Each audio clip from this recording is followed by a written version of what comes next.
All right, let's dive deep into a story that literally lives on the very edge of myth and history. We're talking about the lost, golden city of Dwarka. For centuries, people thought it was just this incredible tale from ancient scriptures, right? A golden city built for a god that tragically gets swallowed by the sea. Sounds like pure fantasy. But what if it wasn't? What if it was more than just a story?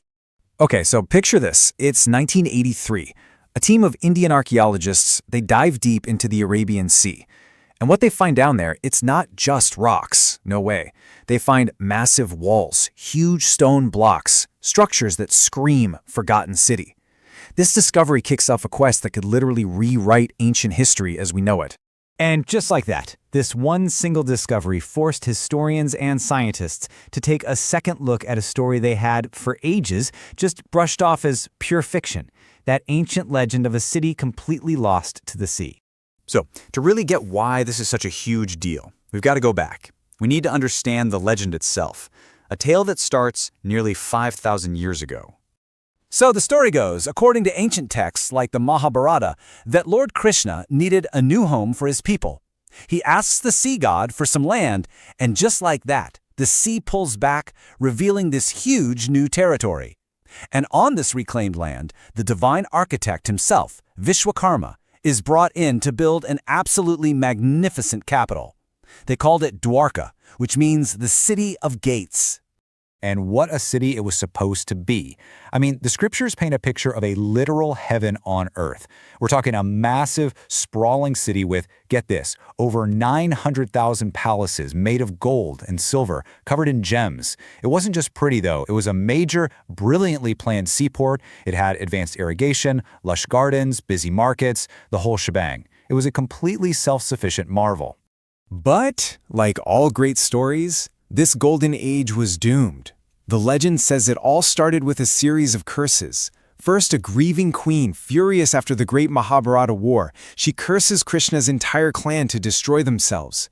Then, as if that wasn't enough, some of them pull a prank on some powerful sages. Big mistake. That leads to a second curse. And these curses, well, they start to come true. Krishna's clan, the Yadavas, they grow arrogant, and it all ends in this massive, drunken civil war where they just wipe each other out. And then, once Krishna leaves the mortal world, the legend says the sea simply came back and took it all, and the magnificent city of Dwarka sank beneath the waves, gone forever. So for thousands of years, that's where the story ended. It was just a myth, a cautionary tale. But then, one archaeologist dared to ask, what if it's not? What if there was some real historical truth buried inside that legend? And that man was Dr. S.R. Rao. This guy was an absolute pioneer in a field that basically didn't even exist in India yet, marine archaeology. His whole approach was different. He looked at these ancient scriptures not as religious fables, but as historical documents, almost like maps to a lost world. And he was absolutely convinced that if Dwarka was real, he knew where to start looking: the western coast of Gujarat. But this was not going to be easy. The challenges he faced were huge. Most of his academic peers thought he was crazy, just chasing myths. Technology? Forget about it. He didn't have sonar or underwater robots. And the funding? This is wild. His first expedition started with a budget of only 800 rupees. That's it. He was truly charting new territory, both literally in the sea and in the world of science. And yeah, this wasn't some quick overnight discovery.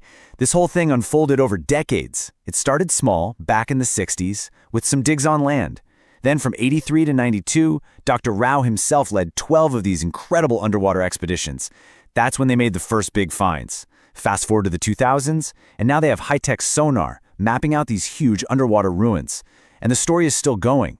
Just this year, in 2024, the Indian government launched a new mission, and the Prime Minister, Narendra Modi, actually dived at the site himself, bringing this whole quest right back into the spotlight. Okay, so this is the really cool part. This is where those two stories, the ancient myth and the modern scientific search, finally crash into each other. Because what Dr. Rao and the teams that followed him found down there, well, it was nothing short of astonishing. The parallels are just uncanny. It's almost like a checklist. The Mahabharata talks about a fortified city with huge gates. Well, the archaeologists found a massive 560-meter-long fortified stone wall. The texts say it was a major seaport. Divers found ancient three-holed stone anchors. The legends describe grand palaces. The ruins show the remains of huge stone pillars and foundations. Every piece of evidence pointed to a prosperous, well-planned city, just like the story said. But here's the kicker. The most mind-blowing discovery came from carbon dating. They tested one artifact they found, and it came back as 9,000 years old. Let that sink in. 9,000 years. That's way older than the Mahabharata was even written. It's older than the Harappan civilization, which we thought was one of the first major urban cultures. This one find threatened to completely upend the entire timeline of ancient history. Okay, so the evidence is piling up that the city was real. But what about its dramatic ending? Did the sea really just swallow it whole, like the legend says? Well, it turns out science has an explanation, and it sounds surprisingly familiar.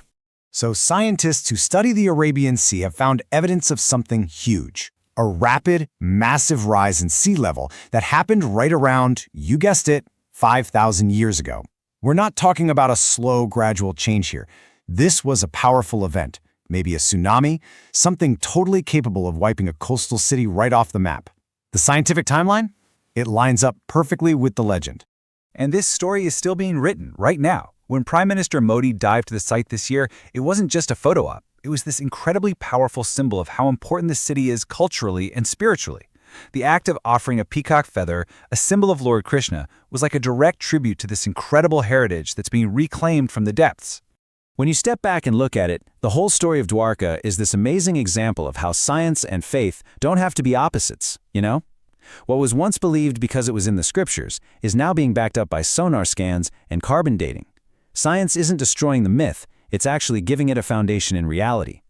It shows that these two different paths can sometimes lead to the exact same incredible truth. And that just leaves us with this one final, really tantalizing thought, doesn't it? The line between history and legend just got a whole lot blurrier. I mean, if a city as epic as Dwarka could actually be real, hidden under the ocean for thousands of years, what other myths, what other lost worlds are still out there?